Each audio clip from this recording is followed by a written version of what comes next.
Hello, NFT community.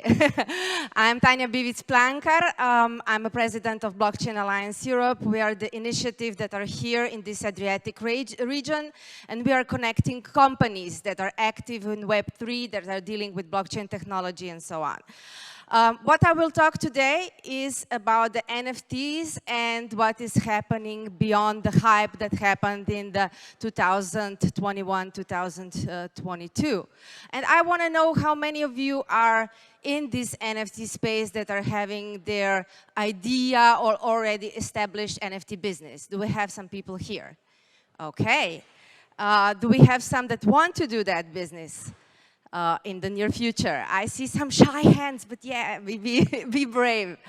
Okay, I will talk about the hype. Hype is not usually something that we connect with something very positive, but what I want to tell you today is that the hype is something very normal that happens in the adoption of certain technological idea, and that the hype is something inevitable that always happens. And yes, it is negative because usually it attracts all sorts of money grabs, scams, and so on. But it is also an incubator for many great ideas that wouldn't actually happen if there wasn't a hype. So what I like to do, I like to start with some general concepts, just to know what we are dealing with, what is the environment of that. So first thing, NFTs are native to the Web 3. Not to the Web 3.0, but to Web 3, because the Web 3.0 is describing the sentient network of IoT equipment that is connected with the blockchain technology communication layer. That is really simplification, but that is something that is. Web 3 is the state of our digital environment, in this case, about the internet. And just to quickly go through Web 1, Web 2, and now Web 3 stages, let's say here is the evolution of how you logged into certain digital services. With Web 1, you just use the username and password, and you can see that some of the, projects still are using that. Then we have some sort of digital wallets that are connected to the big platform providers, and those are the Google, Facebook, Twitter. And now in Web 3 we have the crypto wallet that is possible of sustaining information and also some cryptocurrencies. We see also here the evolution of Web 1, Web 2, and Web 3. In Web 1, all the participants were very passive. At first, they were just reading information. Then the email happened, and yes, there was some interaction. But then Web 2 was the enabler of interaction between the users. And the idea of Web 2, we are enabling you that interaction. We are giving you the platforms that you can use, I don't know, for business growth, for your own promotion, for everything. But what we will do, we will use and abuse your data. Okay? We are storing your data, we are piling your data, and we are the ones that are going to benefit from that. In Web 3 is user-centric. So user is the center of that environment. And user has the control over its own funds. User has the control over its own data. Like my cliché before me spoke about the digital identity and verifiable credentials. The idea is that you are in control of your own data and you decide with whom you will share it and what will you get back. And yes, of course, not to trust, you have to verify. We are talking about decentralized models where the trust is incorporated into the technology itself. We have also one other representation of the evolution of Web 1, Web 2, Web 3, what I already spoke about. And another general concept that is very important is actually to which generation does Web 3 belong to? I'm generation X. I'm not a digital native. That means that the internet that did not exist from the day that I was born. I had to learn about that. And there are generations, Generation Z, Generation Alpha, that are actually digital natives. And to them, the Web3 belongs to. We have to see them as the main customers, the main users of those concepts. Okay, now how new ideas are actually implemented. I like to present here the concept that was developed by Jeffrey A. Moore. He's an Australian. He worked for all the biggest tech companies in the world, and he wrote a book, Crossing the Chasm. And what he says that we can see in every implementation of new technology is that at the beginning we have technology enthusiasts that are debating, that are slowly adapting to this technology. Then we have the visionaries, and then the hype happens.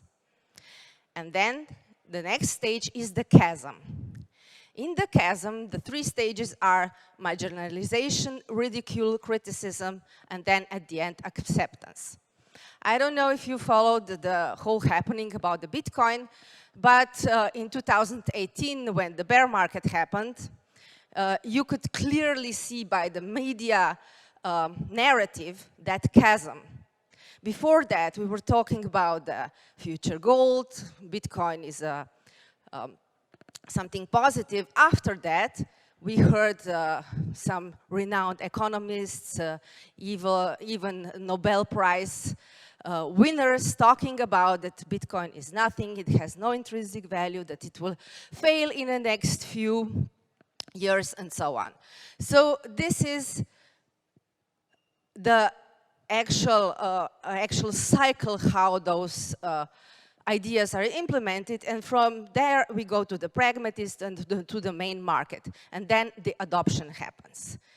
You can also see the latest Gartner hype cycle for blockchain and Web3. You can see here in the beginning is the metaverse. It is really very early.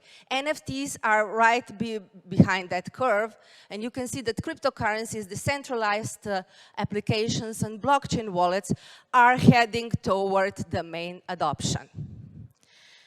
And now let's go to the use cases with the potential. The hype happened, and after the hype, when we have that in marginalization and so on, only the most resilient and those that have the most potential stay in the market. So definitely one of the technologies or one of the industries is gaming that can benefit from the NFTs. I have here just one of the possible representations, and that is Axie Infinity. They are similar to the Pokemon, or if you heard about CryptoKitties, that happened also a while ago, that you could breed them, train them, and every monster is actually an NFT. And what is easier is how you trade with them, how you swap them, and so on. The next case where the NFTs are interesting is fantasy football or esports. Sports in general are trying to find the most efficient NFT use cases because they want to engage the fans. I don't know if you are from the sports industry, but engaging the fans nowadays is much harder than it was in the past, also because of the change of the generations that I was speaking about. Now the Gen Z and Alpha are coming, and they don't react to some billboards or paid articles and so on, so you have to find something new. And engaging the fans is important for the sports and esports because you have, I don't know, one sports club has 1 million fans. If you can sell them something digital for just $1 to every and each of them, you know how much the industry can make. So engaging the fans and finding an NFT use case that works is very essential for the sports and esports. And here In fantasy football, every player is actually an NFT, and it's easier to swap them, easier to, to do all the communication around them. Then gaming NFTs, and actually it's metaverse. It depends how you define the metaverse, but if we say that this is a digital environment where you can build something and also communicate on the Web3 layer, then the sandbox is a metaverse. What you can do here, you can actually build your own narrative within the sandbox with the NFTs and other Web3 tools. So what happened in the gaming when the NFTs arrived is that everything became much easier, because before, selling a sword or a piece of some equipment in the game was pretty hard. But with NFTs, this is easier, and the thing is also that it can be interoperable. That means if you have something in the sandbox, you can also use it in other metaverses. This is an idea, but this is not happening yet, truly. So it's also enabling new business models, and the community is very tech-savvy, so they are the perfect, let's say, early adopters.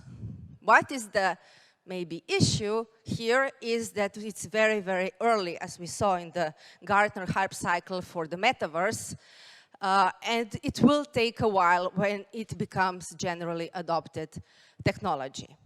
And also the big gaming companies, not all of them adopted NFTs and possibilities to deal with other tokens, currencies, connect wallets, build those other business use cases. There in between are play-to-earn concepts. They prove themselves that they are very efficient, and also it is much easier to reward the player through Web3 concepts. But play-to-earn sometimes have the issue, if you don't have new players, they wear out. They're also very addictive. So this is something to consider, but not fully positive or negative. NFTs are very useful when we come to the assets linked to fashion and jewelry and luxury. There was maybe some skepticism if there is even a demand towards the digital, for example, Gucci bags, and it was sold for 4,000 euros in the Roblox environment. It is not an NFT, and it has no value outside the Roblox, because Roblox is still not adopting the NFT technology. So there is obviously a market for it, and those new generations also want to have some digital fashion items, luxury items. There is a market for it. So fashion, digital twins are also something to be considered. So the same item is in our physical world, and then also it exists in the digital world, and there is also the phygital name for it. And Dolce & Gabbana was the first with the glass suit in 2011 that they made their digital twin. Then you can also have concepts that are not possible in the physical world. And here is the 40 weeks pregnant NFT, the famous Hermes Birkin bag. And yeah, this is not something that can happen in the real life, but it can happen in the metaverse. And there was quite a huge demand for it. Then Artifact, maybe you heard about them, maybe you own them. Nike actually acquired the whole company, and they designed the crypto kicks. What they are doing, they're dealing with augmented reality. many people believe that augmented reality will be adopted quicker than actually the metaverse, because you can have your experience through the phone. And your crypto kicks, if you're using augmented reality, then you can see your wonderful kicks on your feet. Again, you heard about the CryptoPunks. I'm sure many were skeptical whether this is a use case that has some value. Okay, it's a special club, you have some special perks, you bought something that is incredibly pricey and it's actually digital art.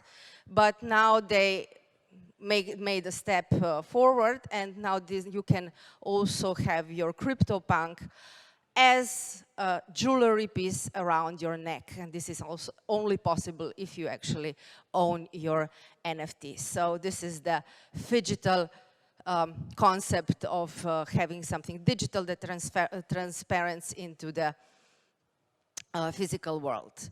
I also work for one company as a communication officer, and it's called Netis. What we did some NFTs that are there to prove the authenticity of some jewelry, but it also enables customers, those that are Web3 savvy, to have to access that jewelry through NFTs, through other business channels. So if you're maybe an owner of a brand that is established and really want it, and you want to expand your audience, there is always a possibility to do something similar and attract those that are keen on buying NFTs and are very native in that world. So NFTs in fashion and luxury are usually used as a proof of ownership. Trading is simplified, possibilities for interoperability, also for different environments again, new business models, you're building different community, but this is not a so tech-savvy community, so you have to think about the user experience, how you will onboard them easily with just a few clicks and simplify the whole user experience for them. Then there are not so sexy use cases. One possibility is a supply chain NFT, where in the metadata of the NFT you have written everything about a certain product. This is very interesting for Europe. This is interesting also for the pharma industry and so on. But the issue here is that the costs of the NFTs, even if you're going to those that are less costly, can be very, very big, because you have millions and millions of products, and minting an NFT for each and every one of them can be very costly. And of course, there is some bonuses, simplification, automatization, no data manipulation, but maybe some other use cases can also tackle with that. Then something similar is also with the tickets. There is a potential, if you have the tickets as NFTs, to do also airdrops and to inform your community about other things that are happening here with that. Possibilities to include shares, royalties for organizers and for artists, sports club.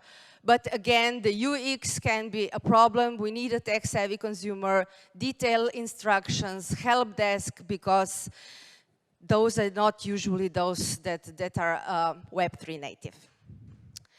So here we go. We are going to the conclusion.